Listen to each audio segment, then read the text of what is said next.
Olá, queridas irmãs, queridos irmãos, que musiquinha gostosa de ouvir essa aqui, não é mesmo? Nos faz lembrar de tantos programas, tantos livros, tantos ensinamentos que nós já pudemos ter juntos aqui no nosso Espírito da Letra. Hoje nós vamos continuar na abordagem do capítulo 5 do livro Ação e Reação. Nós vimos no programa anterior que eles estavam vendo os que haviam chegado com as caravanas que foram resgatá-los na região trevosa. E foi muito instrutivo. E que, depois que terminaram os ensinamentos ali naquele galpão, eles foram descansar e pensar, né? Agora, no capítulo 5, o André Luiz já começa nos dizendo, como você vai acompanhar conosco, no texto que você vai ter agora na tela. Terminado o repouso a que nos dedicáramos, Silas, por inspiração do dirigente da casa, o instrutor Druso, o instrutor que estava responsável, né, que é o Druso, veio convidar-nos a rápido passeio pelos arredores. Interessante, não? Vão andar em volta, vão sair daquele lugar, vão dar um passeio. Druso, aliás, com um semelhante lembrete, nos atendia ao propósito de estudar alguma coisa sobre os princípios de causa e efeito nas criaturas que haviam recentemente deixado a vida física pela morte. Sabíamos que a morte do corpo denso era sempre o primeiro passo para a colheita da vida.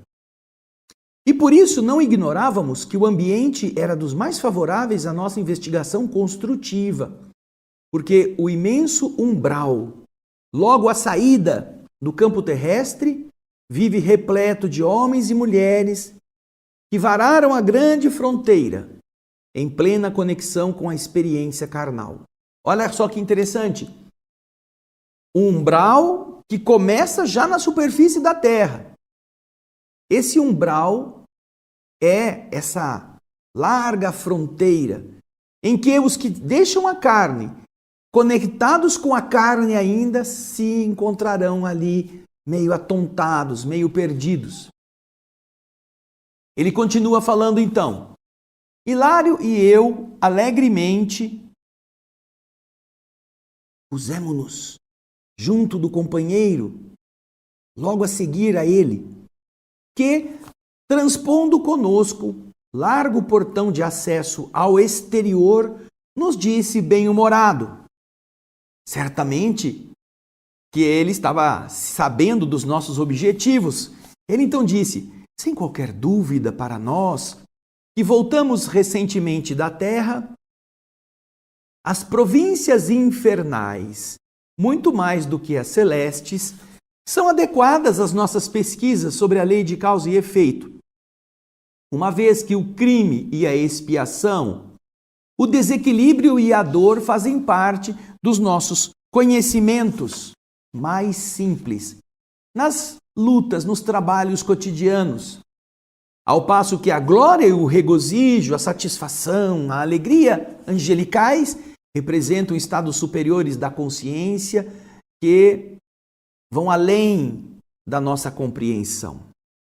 E então, Druso, espraiando o olhar pelos quadros tristes ao redor, acrescentou, reconduzindo a frase a uma comovente inflexão. Estamos psiquicamente, e ele se coloca nisso, né? Estamos. O nosso psiquismo está mais perto do mal e do sofrimento. Em razão disto, entendemos, sem qualquer discrepância, os problemas aflitivos que aqui se multiplicam. É mais fácil que quem esteja na região do atraso compreenda a dor dos atrasados, porque eles fazem parte desse estado, desta dinâmica, desta dimensão.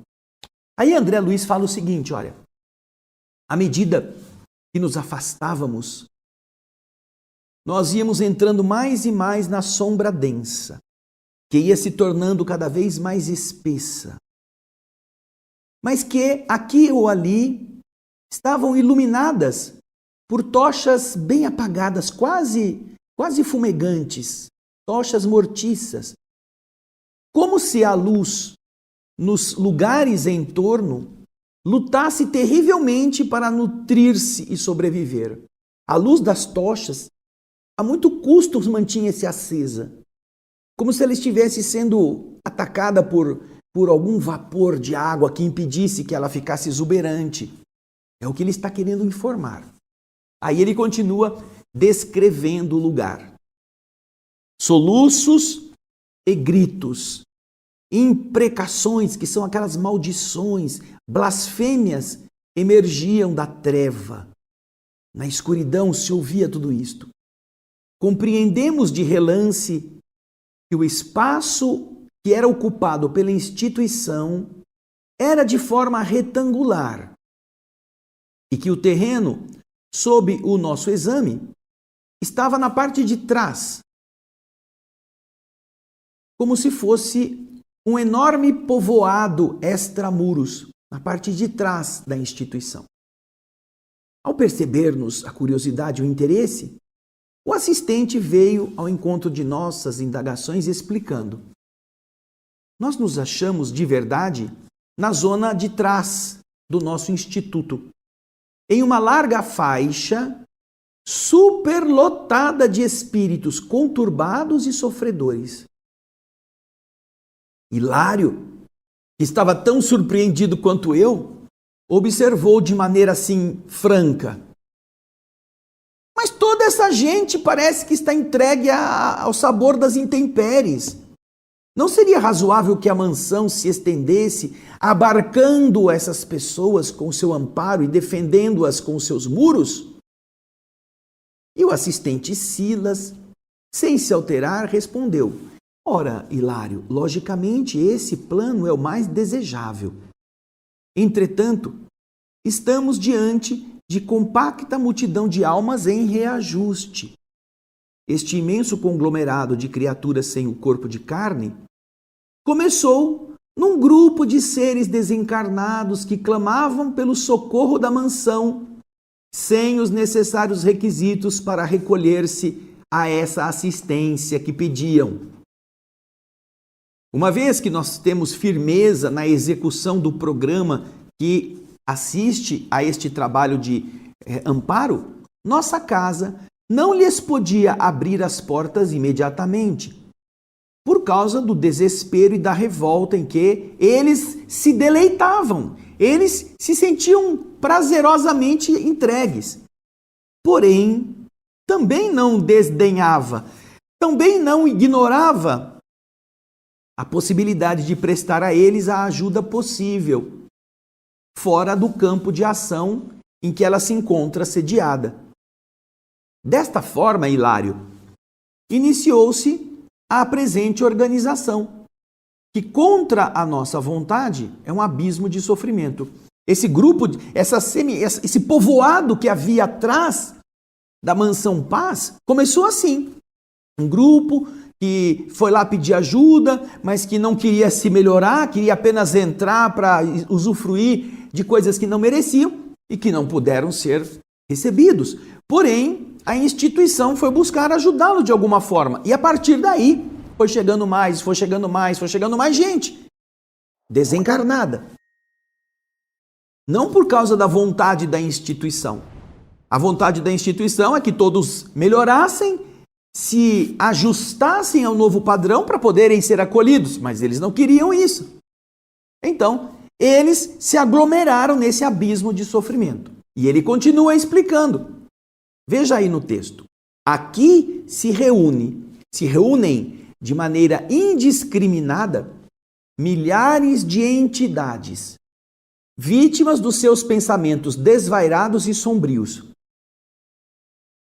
Quando superam a crise de perturbação ou de angústia de que são portadores, o que pode perdurar por dias, meses ou anos, aí eles são trazidos à nossa instituição, que tanto quanto possível evita abrir-se às consciências ainda positivamente encravadas na revolta sistemática. Esses a instituição não recebe. Para aqueles que se arrependem, para aqueles que se equilibram minimamente, estes são recolhidos. Mas os que estão positivamente presos na revolta, esses não podem entrar. E talvez, diz André, porque nós pensássemos em silêncio naqueles episódios da véspera, lembrando os desencarnados que foram acolhidos no grande asilo, e o assistente Silas sabia o que a gente estava pensando.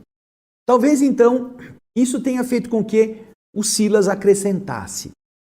Vocês acompanharam ontem o socorro prestado a um irmão infeliz ser viciado, maltratado nas trevas, e viram a chegada de sofredores arrebatados à carne em uma liberação muito recente. Contudo, entre os beneficiados, viram espíritos inconscientes e devedores, mas não viram espíritos sem juízo e rebeldes, insensatos e rebelados. Vocês viram sofredores, vocês viram criaturas aflitas, devedoras, inconscientes, meio alucinadas, mas não viram nenhum insensato e rebelde. Então André fala o seguinte, olha, diante dessa observação que de alguma sorte nos acalmava a mente inquieta, Hilário perguntou: e este ambiente, assim tumultuado pelo infortúnio, conta com o amparo de que ele necessita? Será que esse ambiente vai receber a ajuda que se faz necessário? E o assistente responde: sim, muitas criaturas recuperadas na mansão aceitam aqui preciosas tarefas de auxílio. Ou seja, eles melhoram lá dentro e depois vêm ajudar os que estão aqui fora, incumbindo-se da assistência fraterna em largos setores desta região torturada.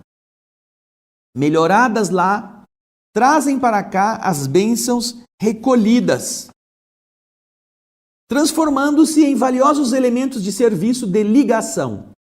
Através delas, a administração do nosso instituto atende a milhares de consciências necessitadas e sabe, com segurança, quais os irmãos sofredores que se fazem dignos de acesso à nossa casa após a transformação gradual a que se ajustam. Espalhando-se nos campos de sombra em pequenos santuários domésticos, aqui continuam a própria restauração, aprendendo e servindo. Olha que interessante. Veja só, nesses ambientes trevosos, não são apenas instituições como a Mansão Paz que estão organizadas. Olha só que interessante. Eles melhoram dentro da Mansão Paz, depois eles vão lá para fora. E não apenas nesse lugar que há esse contingente gigantesco. Eles, como disse o texto, eles organizam pousadas como se fossem santuários domésticos no campo da sombra. Então, pequenos núcleos vão sendo organizados por esses espíritos, casinhas de emergência, como se fossem postos de atendimento, prontos-socorros minúsculos, não somente lá dentro da mansão. E lá, esses trabalhadores que antes eram desses desequilibrados, que melhoraram, abrem espaço para recolher os miseráveis que estão próximos e depois encaminhá-los para um atendimento mais específico. Olha que bonito. Aí, o Hilário, muito curioso, quer saber. Entretanto, tão infortunada colônia de almas em desajuste, essa que nós estamos vendo, não vai sofrer o domínio de inteligências perversas como as que vimos ontem no lado oposto a estes sítios? A inteligências perversas que estavam atacando, etc. com aqueles canhões.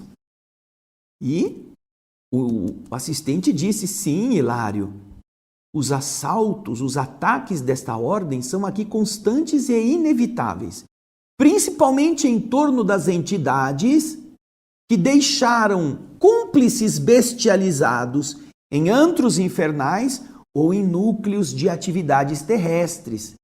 Nestes casos, as vítimas de semelhantes feras humanas desencarnadas sofrem longos e inenarráveis suplícios através da fascinação hipnótica de que muitos gênios do mal são exímios cultivadores, sabem fazer com precisão, sabem induzir a hipnose, sabem controlar o querer destes outros seres.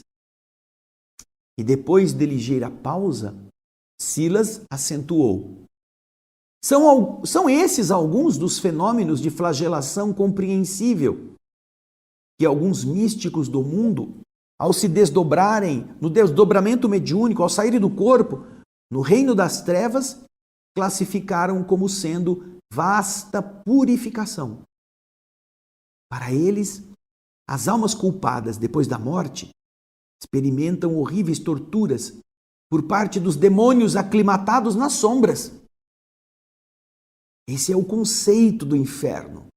Muitos que ao longo da história humana puderam sair do corpo e encontraram-se com esses antros, estes buracos, essas coisas escuras, onde a perseguição acontece, onde gênios estão flagelando suas vítimas.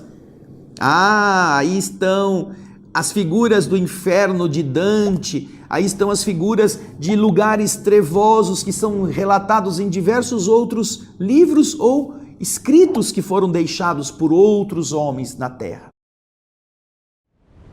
Então, depois de terem entendido esse processo em que os que se acompliciaram com o mal continuam sendo vítimas do mal e das entidades que os sintonizaram no mesmo padrão, André Luiz continua nos informando aí no texto. As informações do assistente, casadas aos gemidos e lamentos que ouvíamos sem parar, nos impunha desagradável impressão. Talvez tenha sido por isso que Hilário, penosamente tocado pelos gritos ao redor, interrogou surpreendido: mas por que você está dizendo flagelação compreensível? Eles estão sofrendo uma flagelação de outras entidades piores do que eles, mas que isso é compreensível. E então, num desabafo, ele ainda indaga: você acha justo que tanta gente aqui se reúna, se aglutine em semelhante desolação? É compreensível? Silas sorriu, triste, e respondeu: olha, Hilário, eu compreendo em você esse sentimento de pesar. Sem dúvida, sem discutirmos, tanta dor reunida não seria justa se não viesse daqueles que preferiram no mundo o trato diário com a injustiça. Não é claro, porém, que todos venhamos a colher o fruto da plantação que nos pertence? Não te parece isso óbvio? Os que viveram em conjunto nesse estado da injustiça, os que a praticaram, os que gozaram, os que enriqueceram-se baseados neste processo de exploração do próximo, não merecem estar colhendo o fruto da plantação que pertence a eles? Na mesma leira de terra, no mesmo buraco que se abre para fazer a sementeira dessa terra dadivosa e neutra, quem acalenta a urtiga, recolhe a urtiga que fere.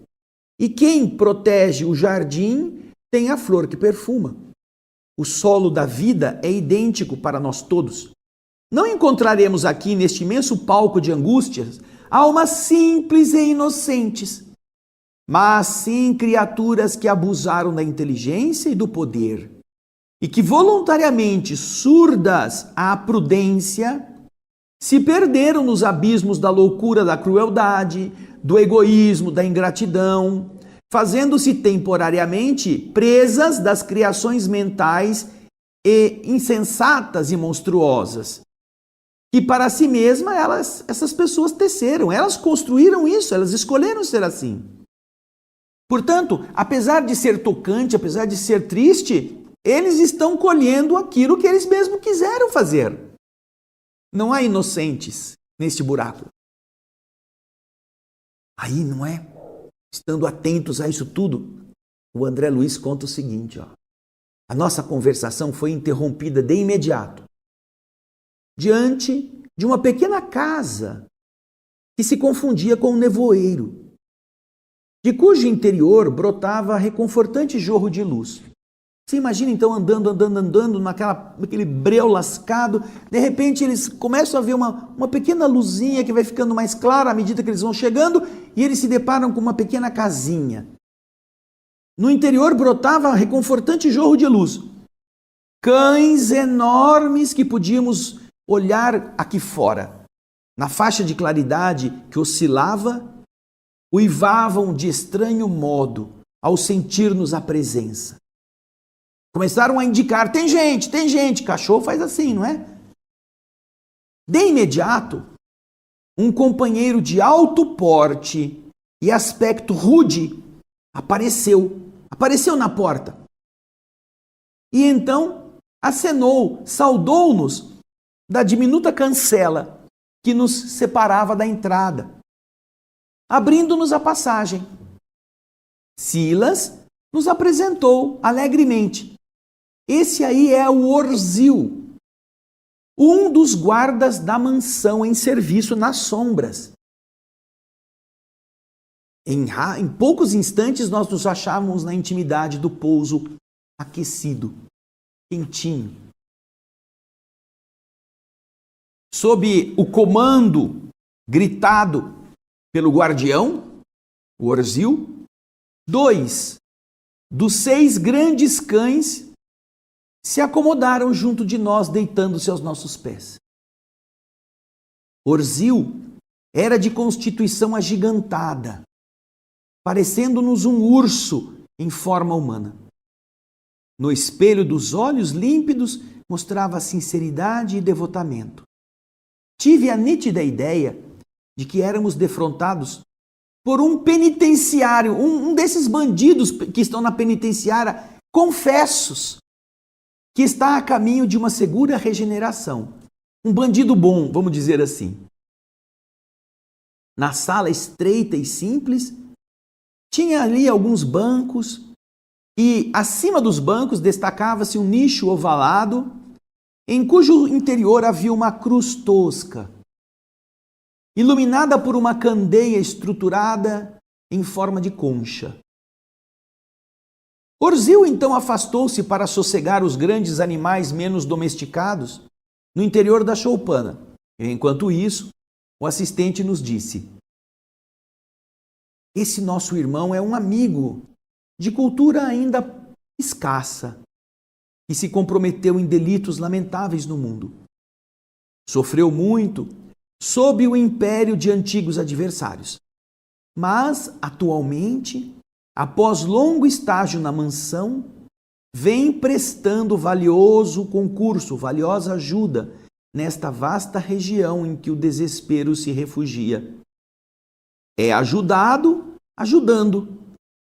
E servindo com desinteresse e devoção fraterna, não somente Orzil se reeduca, como também suavizará o campo da nova existência que o aguarda na esfera carnal, em função das simpatias que ele vem atraindo em seu próprio benefício. E então André Luiz, que também era curioso, mal contendo a curiosidade, pergunta: e ele vive sozinho? Ele fica aqui sem mais ninguém? E Silas respondeu: ele se dedica, André, a meditações e estudos de natureza pessoal. Mas, como acontece a muitos outros auxiliares, tem com ele algumas celas ocupadas por entidades que estão em tratamento, prestes a serem recebidas em nossa instituição. Aquele pouso, portanto, era como um pronto-socorro precário, em que os que já estavam mais ou menos capacitados para serem acolhidos, ficavam ali se recuperando até que fossem levados para a mansão Paz. Nesse ponto do entendimento, Orzil voltou até nós e o assistente perguntou com bondade: como estamos de serviço? E ele humildemente respondeu: muito trabalho, chefe. A tempestade de ontem trouxe imensa devastação. Creio ter havido muito sofrimento nos pântanos. Percebendo que se referia aos precipícios abismais em que se debatiam milhares de almas infelizes e conturbadas, Hilário perguntou: não será possível atingir semelhantes lugares para aliviar aqueles que estão lá padecendo? O Orzil esboçou dolorosa careta de tristeza e de resignação, acrescentando: isso é impossível. Como quem se punha em socorro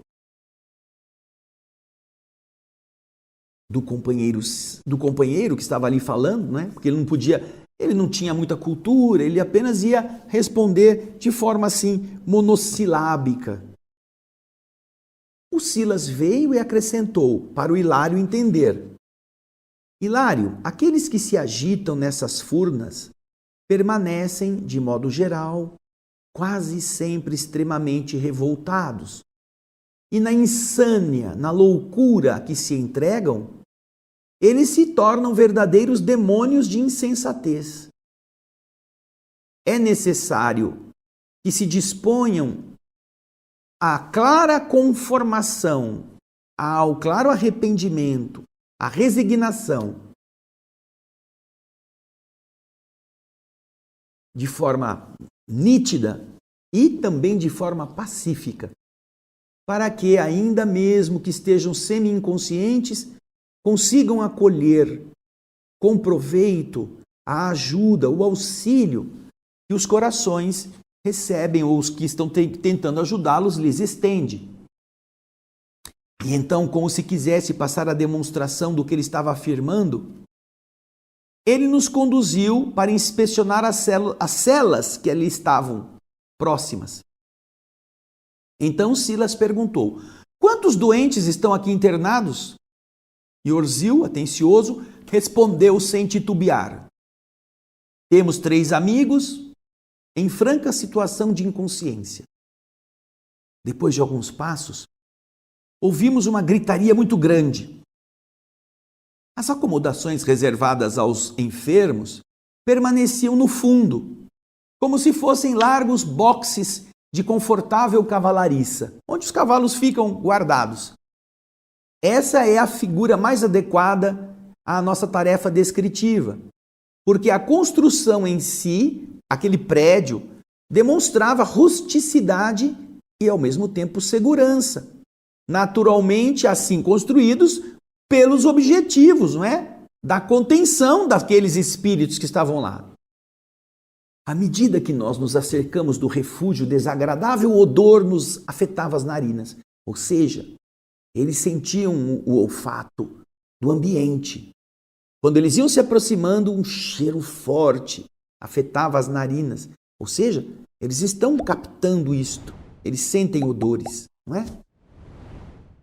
Respondendo à nossa pergunta íntima, porque naturalmente eles começaram, nossa, se não falaram, pensaram, né? Nossa, que cheiro horrível, de onde será que vem isso? Percebendo que os 2 estavam assim, nesse estado, o assistente Silas explicou: vocês 2 não ignoram que todas as criaturas estão cercadas pelo halo vital das energias que vão dentro delas, no seu âmago do ser. E esse halo é constituído por partículas de força que se irradiam por todos os lados, impressionando-nos o olfato de modo agradável ou desagradável, segundo a natureza do indivíduo que as irradia. Assim sendo, como acontece na própria Terra, cada entidade aqui se caracteriza por uma exalação peculiar.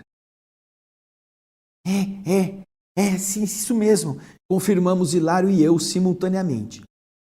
Entretanto, o cheiro alarmante de carne podre era para nós ali um acontecimento excepcional. Silas percebeu-nos a estranheza e endereçou interrogativo olhar ao Orzil, que era o encarregado daquele oratório de purgação, o qual informou rapidamente: nós temos conosco o irmão Corsino, cujo pensamento continua preso ao corpo que está sepultado de maneira total. Então, enrolado a essa lembrança dos abusos a que ele se entregou na carne, ele ainda não conseguiu se desvencilhar da lembrança daquilo que foi, trazendo a imagem do próprio cadáver à tona de todas as suas recordações. O espírito estava preso às lembranças do seu cadáver e ele exalava o cheiro da carne apodrecida. Silas não teceu qualquer comentário novo, porque atingíamos de imediato, de repente, o primeiro abrigo, cuja porta gradeada nos deixava olhar lá dentro um homem envelhecido, de cabeça presa entre as mãos, que gritava: "Chamem meus filhos! Chamem meus filhos!" E Orzil então explicou: esse aí é o nosso irmão Veiga. Mantenha a mente fixa na herança que perdeu ao morrer. Vasta quantidade de ouro e bens que passou à propriedade dos filhos. 3 rapazes que concorrem no mundo ao melhor e maior quinhão, prevalecendo-se para isso de juízes venais e de advogados de rábulas inconsequentes. Acostados agora aos varais da porta, aqueles, os umbrais da porta, onde a porta fica presa ali, Silas recomendou-nos observar com atenção mais detida o ambiente que formava a psicosfera do doente, esse enfermo que estão analisando o irmão Veiga. Bem, já por aqui nós podemos fazer uma ideia da gravidade, do modo de ser de cada um e aquilo que vão esperar ao chegar do lado de lá. Observamos, primeiro, que a mansão tem regras e para poder entrar nela precisa ter um mínimo de demonstração de equilíbrio mental ou de controle e de não rebeldia. Porque todos os que estão na condição rebelde não podem entrar. Porém, estão nessa condição por quê? Porque viveram nessa condição. Quando a mente está acostumada à prática de crimes, que ela não se penitencia, não se arrepende, quando ela gosta de ter razão sempre, mesmo quando está errada, quando ela insiste em dizer para os outros que ela é a certa, que os outros é que devem obedecê-la, esta pessoa está fadada a encontrar-se consigo mesma num ambiente como aquele que está fora dos muros da mansão. Esta mudança de paradigma pode nos ajudar muito, porque você está imaginando que muitas vezes, eu fui na igreja, eu rezava, eu era mau, mas eu me penitenciava com Deus quando eu ia no centro espírita. Eu fazia coisas erradas no meu trabalho, eu passava a perna nos outros, mas eu dava passe, eu fazia palestra. E então, enquanto a mente estiver cheia dessas manchas, as pessoas vão precisar passar por esse caminho. Você viu no capítulo 4 que foram recolhidos alguns que estavam inconscientes e que tinham já um pouco de merecimento, pouca coisa, mas que eles não eram sem juízo insensatos, nem eram rebeldes. Então, a generosidade do amor divino coloca no arrependimento essa barreira. Os que se arrependem estão vinculados a uma mudança. Os que não se arrependem ainda estão mais doentes do que pensam. Portanto, você vê que toda essa vasta horda de entidades se encontra ao redor do mundo físico. E muitos estão ainda achando que estão na carne. Não tem noções. Este velho que nós vimos agora, ele está pedindo os filhos. Chame os meus filhos, chame os meus filhos. E os filhos estão lutando na terra, cada um para ter mais direito do que o outro, a herança do dinheiro que o velho deixou. Ele ainda não sabe que ele não está mais preso ao corpo físico, mas ele pensa que está. O Corsino, por que o Corsino está exalando o odor de podridão? Porque ele está produzindo isto com a sua mente, seu pensamento. Nós vimos lá no livro, nos domínios da mediunidade, que o nosso pensamento gera plasma, gera matéria. E aqui nós estamos confirmando que podemos produzir perfume ou podemos produzir mau odor. É o nosso pensamento que vai fazer isto. E você viu que coisa linda representa o processo de auxiliar? Não é abrir a instituição para que essa horda de desavisados e rebeldes invada e arrebente com tudo. Não. É fazer com que eles possam melhorar, cansando-se do mal que escolheram.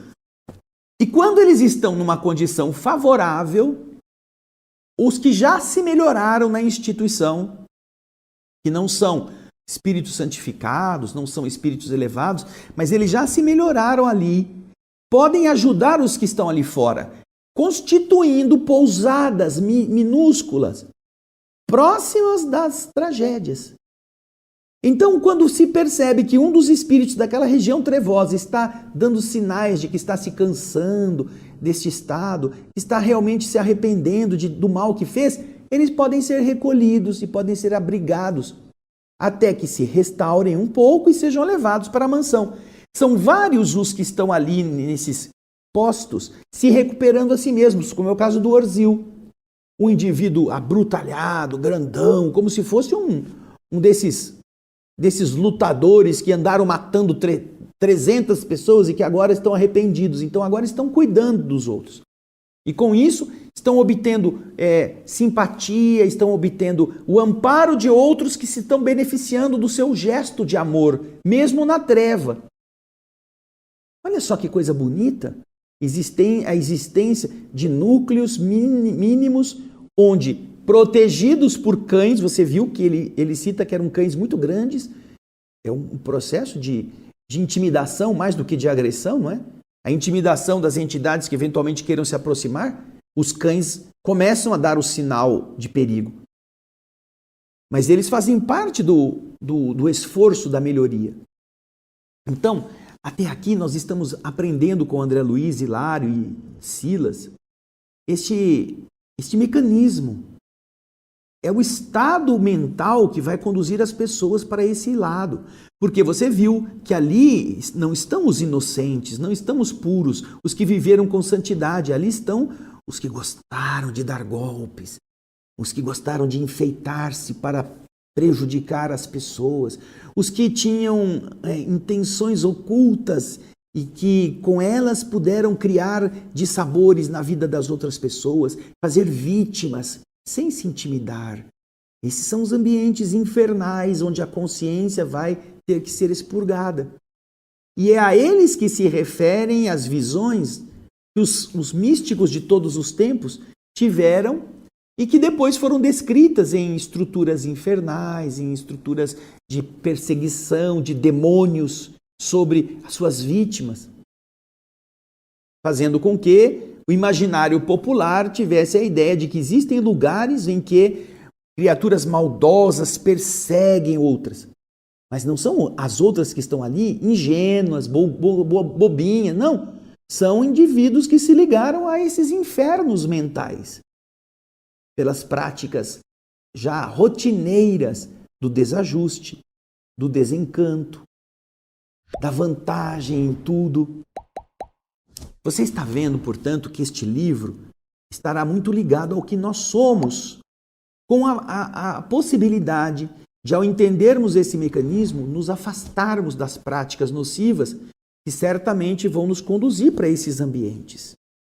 Não pense você, não pensemos nós, que entregar uma cesta básica para uma instituição qualquer está quinhoando, está ganhando, é um investimento que vai ter depois um retorno para nos livrar disso e nos garantir o passaporte para o paraíso. Não pense você que é assim, não. Não é, não. É a nossa mudança mental que faz isso. Porque existem muitas pessoas maldosas, pessoas desonestas que fazem a caridade, até para conseguirem a consciência tranquila. Não entre nisto. A religião vai ser, de verdade, uma armadilha, porque você vai ouvir nela coisas boas que você não vai ter praticado. Portanto, os ignorantes da religião são menos culpados, apesar de passarem pelo sofrimento, do que os religiosos, por causa do cinismo, por causa da hipocrisia. Por isso esse livro é fundamental, porque ele está se dirigindo a mim, está se dirigindo a você, na prática cotidiana, de como nós realizamos nossas rotinas, de como nós nos relacionamos uns com os outros. Então agora, você vai lendo o restante, porque na próxima semana nós vamos terminar este capítulo. Esse capítulo é muito rico para ser lido às pressas. Então nós lemos uma parte, depois nós vamos ver as outras experiências que estão dentro da cabana do Orzil. Mas você já pode fazer essa leitura, você que já tem o livro, você que já está interessado nisso, não fica esperando que eu venha ler para você, vai lendo. Porque se em uma semana acontecer de você ter que ir embora para o outro lado, pelo menos você leu a parte final do capítulo, não é mesmo? Você não vai dizer, eu não sabia, devia ter lido.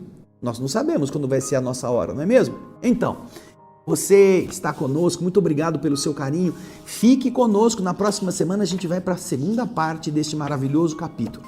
Eu espero que você possa difundir este grande tesouro para os seus amigos, compartilhar o nosso link, falar do nosso programa O Espírito da Letra, que está lendo já o 9º livro de André Luiz, tá bom? E eu espero você no próximo encontro. Muito obrigado pelo seu carinho e muita paz.